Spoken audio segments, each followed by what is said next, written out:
The Mighty Thor number 702 by Jason Aaron and Russell Dauterman. All throughout the galaxy, battles rage. In the forests of Vanaheim, in Jotunheim, Alfheim, etc., unrest builds.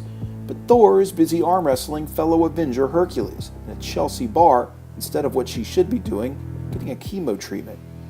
They continue battling until Odinson smashes the table they're at with his axe. Hercules goes on to tell them that he will honor her request, ask his father to lend help in the War of the Realms. Odinson brings her to Volstag's bedside. There the Asgardian rests after being nearly beaten to death by the Mangog. Odinson tells her that while he's certain it's returning to judge the gods anew, she must not be able to join the fight. He tells her that she must address her sickness.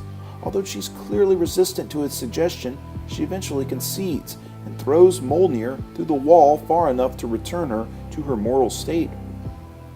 They head to Odin's door, and she calls out the all-powerful god.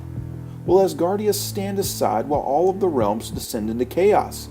Finally, the regent Cole responds and tries to arrest all of the different clans and races for sedition.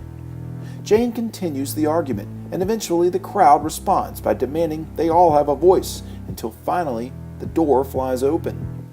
Enough, calls Odin, but while he chides the crowd for acting like children, the trouble from Jane Foster has gone on long enough. But as the All-Father demands she leave, another voice responds.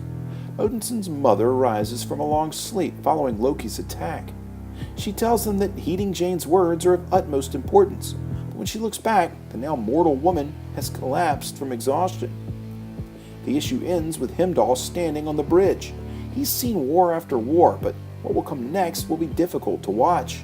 He readies his sword as the Mangog arrives. Will Asgard rise to the occasion? Will Jane live to see the very end of this great war? We'll have to wait to find out, as this issue is left to be continued. You know, it's fairly rare that a comic book can stir emotions quite like this run of Thor can. We're used to seeing our heroes stave off attacks, laser blasts, super punches, and swinging swords. But to watch one suffer from the very human killer that takes so many of our loved ones' lives is tough. Obviously, if you've been reading this book over the last few years, you've prepared for this, but still seeing it happen is hard to experience. I give this one a 9 out of 10. If you like this video, there's hundreds more like it, spanning several current and classic story arcs. Check out my other video playlists for even more awesome comic book action. This video is also accompanied by my blog at nerdiestkidyouknow.com. You can also follow links to my Facebook or Twitter pages, as well as a link to this very issue for sale on my eBay page by clicking below. For the Nerdiest Kid You Know, I'm Sam Torito. Thanks for watching.